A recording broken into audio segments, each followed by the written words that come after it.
Hello students, welcome to Telugu officer channel. So ఇవాళ మనం మే 14వ తేదీకి సంబంధించిన కరెంట్ అఫైర్స్ చూద్దాం. చూడండి, మన ఫస్ట్ ఆర్టికల్ మన భారత్కి అలాగే ఫ్రాన్స్కి మధ్య సంయుక్త సైనిక శిక్షణ అయినటువంటి ఎక్సర్సైజ్ శక్తి ఇది స్టార్ట్ అయిపోయింది. ఇది 7వ ఎడిషన్ అన్నమాట. ఎక్కడ జరుగుతోంది? మేఘాలయలో ఉన్నటువంటి ఉమ్రోయ్ అన్నటువంటి ప్లేస్లో జరుగుతుంది. దీని కింద ఏంటి అంటే రెండు దేశాల యొక్క సైనిక పాఠవాలను పెంపొందించుకోవటం, సైనిక పద్ధతులు, వ్యూహాలు, సాంకేతికతలు వీటన్నింటినీ పరస్పరం పంచుకోవటం ప్రధాన లక్ష్యం. అంతేకాదు ఉగ్రవాద చర్యకు ప్రతిస్పందనగా మాక్ డ్రిల్స్ కూడా ఇక్కడ నిర్వహిస్తారు. మన దేశానికి సంబంధించిన 90 మంది అలాగే ఫ్రెంచ్కి సంబంధించిన 90 మంది ఇందులో పాల్గొంటారు. ఇది బైఎన్నియల్ ఎక్సర్సైజ్. అంటే ఏంటి? 2 సంవత్సరాలకు ఒకసారి జరుగుతుంది. అయితే ఒకసారి ఫ్రాన్స్లో జరిగితే ఇంకోసారి ఇండియాలో జరుగుతుంది. అయితే లాస్ట్ టైం 2021 నవంబర్లో ఫ్రాన్స్లో జరిగింది. మళ్ళీ ఇప్పుడు 2024 మేలో మన భారతదేశంలో ఇది జరుగుతుందన్నమాట. మధ్యలో కొంచెం డిలే అన్నటువంటిది వచ్చింది. సో లాస్ట్ టైం 2021 నవంబర్లోనేమో ఫ్రాన్స్లో జరిగింది, ఇప్పుడేమో మన ఇండియాలో జరుగుతోంది. నెక్స్ట్ చూడండి, సిజేరియన్ శిశువులకి 2వసారి తట్టు అంటే మీజిల్స్ టీకా అన్నటువంటిది తప్పనిసరి. ఎందుకు అంటే ఆ విధానంలో జన్మించే శిశువుల్లో రోగనిరోధక శక్తి అనేది తక్కువగా ఉంటుంది. కాబట్టి తప్పనిసరిగా సిజేరియన్ శిశువులకి ఈ టీకా వేయాలి అన్నట్టుగా ఇక్కడ చెప్తూ ఉన్నారు. మనం చూస్తే ఏమవుతుంది అంటే సాధారణ ప్రసవం ద్వారా వచ్చే శిశువుల్లో 5% మందికి ఒక్క తట్టు టీకా డోస్తో రోగనిరోధక శక్తి ఉత్పన్నమవుతే సిజేరియన్ శిశువుల్లో 12% మందిలో ఈ లోపం అనేది ఉంది. కాబట్టి సిజేరియన్ శిశువులకి తప్పనిసరిగా 2వ మోతాదు కూడా ఈ మీజల్స్ టీకా వేయటం తప్పనిసరి అనేసి ఈ ఆర్టికల్. సో మీజల్స్ని కలిగించేటటువంటిది ఏంటి అంటే వైరస్ ద్వారా ఈ మీజల్స్ అన్నటువంటిది వస్తుంది. చాలామంది మీజల్స్ రుబెల్లా అన్నటువంటిది సేమ్ అనుకుంటారు, కానీ మీజల్స్ లాగే కనపడిన రుబెల్లా అన్నటువంటిది చాలా డిఫరెంట్ అన్నమాట. అయితే 2 కూడా వైరస్ ద్వారానే వస్తాయి. సిమ్టమ్స్ కూడా ఆల్మోస్ట్ ఒకేలాగా ఉండటం వల్ల 2 సేమ్ అనుకుని చాలామంది పొరపాటు పడుతూ ఉంటారు. మన నెక్స్ట్ ఆర్టికల్ చూడండి, మాల్దీవులకి మళ్ళీ భారతదేశం సహాయం చేసింది. 417.45 కోట్ల రుణాన్ని తీర్చేందుకు ఇంకొక ఏడాది పొడిగింపు ఇచ్చింది. అంటే వడ్డీ లేకుండా సంవత్సరం మొత్తం ఆ దేశం ఈ డబ్బుల్ని వినియోగించుకోవచ్చు. రీసెంట్గా మాల్దీవులు ఇదిగో మాకు సహాయం చేయండి అన్నట్టుగా భారత్ని విజ్ఞప్తి చేసినటువంటి నేపథ్యంలో ఈ యొక్క డెసిషన్ తీసుకున్నారనమాట. మరి ఈ నేపథ్యంలో మాల్దీవ్స్ యొక్క మ్యాప్ అన్నటువంటిది చాలా ఇంపార్టెంట్. ఇండియన్ ఓషన్లో ఉంది. అయితే మాల్దీవ్స్కి వచ్చేసరికి ఇటువైపు చూడండి లక్కదీవ్ సీ అన్నటువంటిది ఉంది, ఇటువైపు ఏమో అరేబియన్ సీ అన్నటువంటిది ఉంది. మాల్దీవ్స్లో నుంచి ఈక్వేటర్ అన్నటువంటిది పాస్ అవుతుంది, భూమధ్య రేఖ అన్నటువంటిది.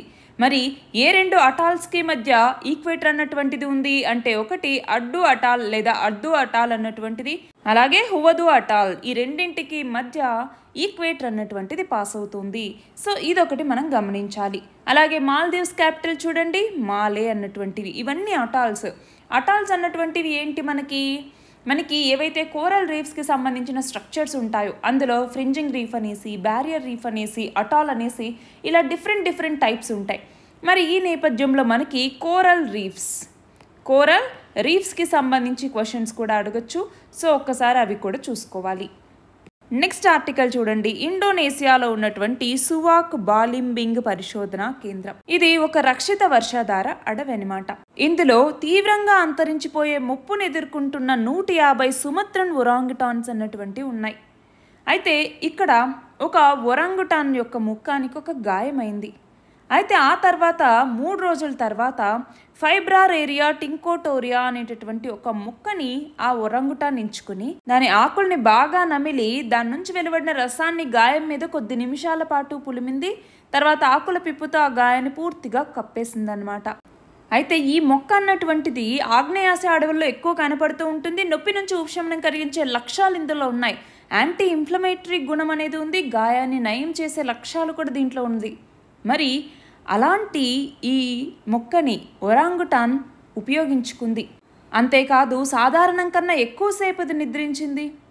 అంటే ఇక్కడ ఏమైంది? ఒకవైపు ఈ దెబ్బ అనేది పూడుకుంటూ ఉంది, నిద్ర వల్ల ఎదుగుదలకు సంబంధించిన హార్మోన్లు, ప్రోటీన్ సింథసిస్, కణ విభజన ఇవన్నీ పెరుగుతూ ఉన్నాయి. వీటన్నింటి వల్ల ఒరంగుటాన్ యొక్క గాయం అన్నటువంటిది నయమైంది.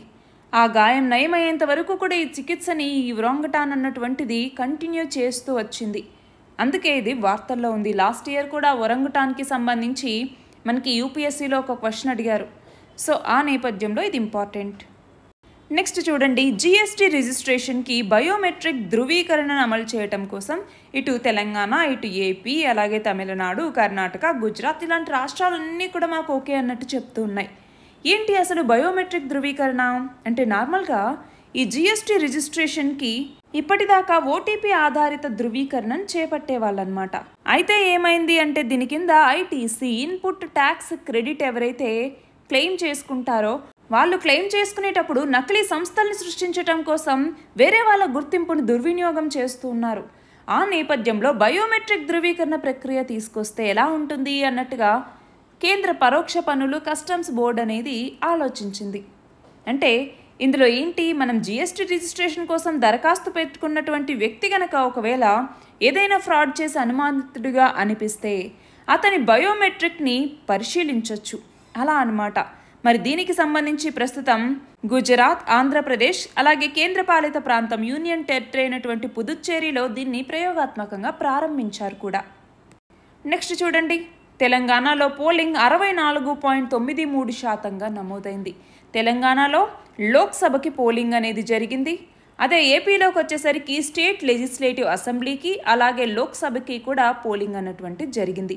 మరి ఏపీలోకి వచ్చేసరికి దాదాపు రాత్రి 10 దాటినా కొన్ని చోట్ల పోలింగ్ అనేది జరిగింది. 5 గంటలు అయ్యేటప్పటికి 68.04% పోలింగ్ అనేది నమోదైంది. కానీ గత సార్వత్రిక ఎన్నికల్లో చూడండి 79.64% పోలింగ్ అనేది నమోదైంది. నెక్స్ట్ చూడండి, 100 ఇంటర్నేషనల్ అపియరెన్స్ తీసుకున్నటువంటి యంగెస్ట్ క్రికెటర్గా ఎవరు నిలిచారు? షఫాలి వర్మ. నెక్స్ట్ చూడండి, రినౌండ్ పంజాబ్ పోయెట్ అలాగే పద్మశ్రీ అవార్డు అయినటువంటి సుర్జీత్ పతార్ ఈయన మరణించారు. కార్డియాక్ అరెస్ట్ వల్ల ఈయన మరణించడం జరిగింది. ఈయనకి లిటరేచర్ మరియు ఎడ్యుకేషన్ రంగంలో 2014లో పద్మశ్రీ అవార్డు అన్నటువంటిది వచ్చింది. నెక్స్ట్ చూడండి, ఇంటర్నేషనల్ నర్సెస్ డే ఎప్పుడు జరుపుకుంటాం? మే 12వ తేదీన. మరి ఫ్లోరెన్స్ నైటాంగిల్ యొక్క బర్త్ యానివర్సరీని సెలబ్రేట్ చేసుకుంటూ మనం ప్రతి సంవత్సరం మే 12వ తేదీని ఇంటర్నేషనల్ నర్సెస్ డేగా జరుపుకుంటాం. ఈ సంవత్సరం థీమ్ ఏంటి? Our nurses our future, the economic power of care అన్నటువంటిది ఈ సంవత్సరం యొక్క థీమ్. నెక్స్ట్ చూడండి, గుజరాత్లో జామ్నగర్కి చెందినటువంటి వంతారా జంతు సంరక్షణ కేంద్రంకి సంబంధించిన సిబ్బంది ఒక జబ్బు పడిన ఏనుగును దాని పిల్లని కాపాడడం కోసం దాదాపు 3500 కిలోమీటర్లు ప్రయాణించడం జరిగింది. త్రిపురకి వెళ్ళి ఏనుగుల్ని కాపాడారు వీళ్ళ యొక్క బృందం అన్నట్టుగా ఇప్పుడు ఇది న్యూస్లో ఉంది. నెక్స్ట్ చూడండి, రష్యా ఆయిల్ దిగుమతితో మనకి 2.07 లక్షల కోట్లు ఆదా అయింది గత ఆర్థిక సంవత్సరంలో అన్నట్టుగా ఈ ఆర్టికల్. అయితే నార్మల్గా ఏంటి, మనం క్రూడ్ ఆయిల్ని వివిధ దేశాల నుంచి దిగుమతి చేసుకుంటూ ఉంటాం. అయితే కోవిడ్-19 తర్వాత ఎస్పెషల్లీ ఈ రష్యా ఉక్రెయిన్ వార్ స్టార్ట్ అయిపోయిన తర్వాత రష్యా మీద చాలా ఆంక్షలు విధించిన నేపథ్యంలో రష్యా కొంచెం తక్కువ ధరకే మనం ఆయిల్ని విక్రయించడం వల్ల మనం ఎక్కువగా కొనుగోలు చేసాం. దాంతో చూడండి 2.07 లక్షల కోట్లు ఇక్కడ మనకి ఆదా అయింది అన్నట్టుగా.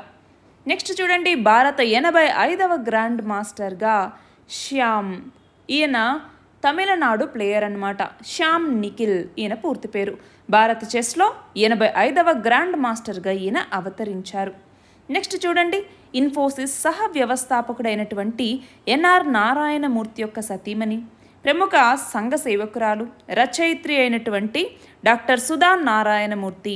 ఈమె సామాజిక విద్యా రంగాల్లో అందిస్తున్నటువంటి సేవకు గుర్తింపుగా ఇటీవల రాజ్యసభకు ఎంపికయ్యారు. మరి ఈమె ఏ సంవత్సరంలో పద్మభూషణ్ పురస్కారాన్ని అందుకున్నారు అంటే 2023లో. నెక్స్ట్ చూడండి, మన దేశంలో ప్రఖ్యాతిగాంచినటువంటి ఏ నేషనల్ పార్క్లో అడవి మధ్యలో టైగర్ సఫారీల ఏర్పాటుని నిషేధిస్తూ కేంద్ర ప్రభుత్వం ఉత్తర్వులు ఇచ్చింది అంటే జిమ్ కార్బెట్ నేషనల్ పార్క్ అన్నటువంటిది ఎక్కడ ఉంది? ఇది ఉత్తరాఖండ్లో ఉంది. నెక్స్ట్ చూడండి, ఇటీవల వార్తల్లోకి వచ్చిన ఆమ్కా, దీని యొక్క పూర్తి రూపం ఏంటి అంటే advanced medium combat air craft. అయితే ఇక్కడ ఏంటి అంటే మన ఇండియన్ ఎయిర్ ఫోర్స్కి సంబంధించి భవిష్యత్ అవసరాలకు అనుగుణంగా భారత్ తొందరలో 5వ తరం స్టెల్త్ యుద్ధ విమానాల్ని తయారు చేయాలి అనుకుంది. దానికి సంబంధించి మన దేశంలో ఆమ్కాని రూపకల్పన చేయటం, అభివృద్ధికి చేయటం, దీనికి సంబంధించి ఎప్పటి నుంచో ఉన్నటువంటి ప్రతిపాదనకి రీసెంట్గా భద్రతా వ్యవహారాల క్యాబినెట్ కమిటీ ఆమోద ముద్ర వేసింది. దీని యొక్క ప్రాథమిక అభివృద్ధి వ్యయం చూడండి 15,000 కోట్ల వరకు ఉంటుంది అనేసి అంచనా. సో ఇవి ఇవాల్టి మన ఇంపార్టెంట్ ఆర్టికల్స్. PDF లింక్ డిస్క్రిప్షన్లో ఉంది, మీరు అందులో చూడొచ్చు. All the very best and thank you very much.